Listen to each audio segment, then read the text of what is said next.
Number one, I truly believe all people need to be needed.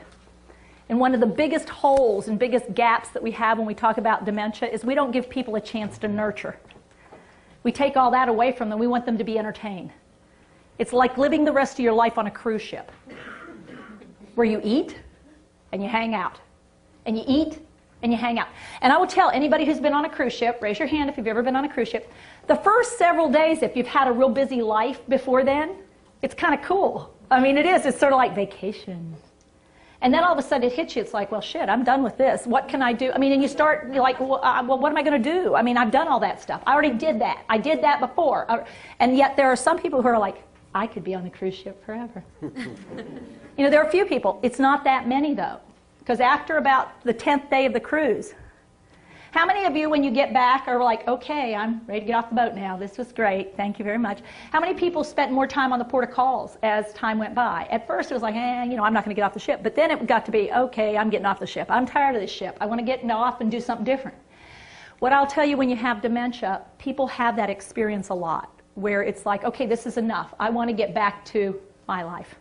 I want to get back to how it was before. See, I'm an important person. I'm not just somebody on a cruise ship. I ran companies. I did stuff. You don't understand. I have a family. I can't just hang out here forever.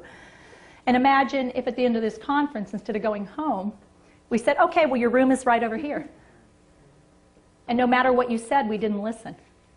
And we just kept saying, no, no, this is where you stay. And you said, no, no, no, I came for a conference. See, I've got things I've got to go do. I mean, this was nice, but let me out of here. And we kept saying, And you know what? If you keep using that cell phone, we're going to take it away because your family can't stand these phone calls anymore. And what if we locked you in? So no matter what you did, how many of you would start to get a little anxious and nervous and frustrated and start swearing at me and telling me, this is ridiculous. I'm calling the police. You think I won't? You can't tell me what to do. So when I say this, I really mean we all too often sit in the driver's seat and don't realize they've been in the driver's seat for years and years, and all of a sudden we're asking them to move over and get in the back seat. And we don't even listen to them. This is not like a chauffeured limousine. This is like, I'm the boss, do what I say. The second thing I'm going to say is we give people very little to do when we take away things. We want them to be entertained by eating. We want them to be entertained by being entertained. And what we need to think about is what roles and responsibilities did they have, so how can we try to preserve some of that? How can we reimagine that so they still have a place and a person to be that makes sense to them? The third piece is that activities really can make a huge difference. What we provide and what we sort of set up and how we structure it and how we do it matters. Because if I come over and say, oh, look, aren't you looking pretty? Oh, my heavens, you're the cutest little thing. You're just cute as a button. Look at you. Here, you need to have something to drink, sweetheart. Here, have a little... Now, don't start. No, it's okay. It's all right. No, I don't want it. Now, stop. This is silly. Now, we don't do that. What does she have, PRN? Okay. Ativan is the right answer, by the way. Unfortunately, I mean, that's the most common one.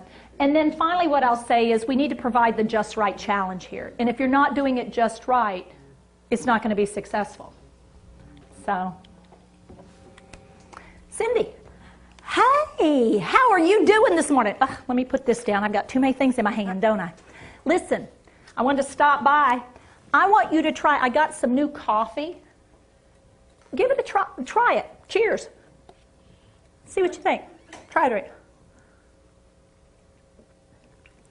How is it? Pretty good? I like it. Enough cream? Yeah, good. You think? Yeah. Try it. Now make sure, because before I go, I want to make sure you got enough in there. Yeah? A little bit more? Do you need it warmed up? Good. Really? Good. Well, you know what? Come with me, because I could use your help to warm mine up if you don't mind. Come on with me. Cindy? Come on. Thank you. You're the best. I don't know what I'd do without you.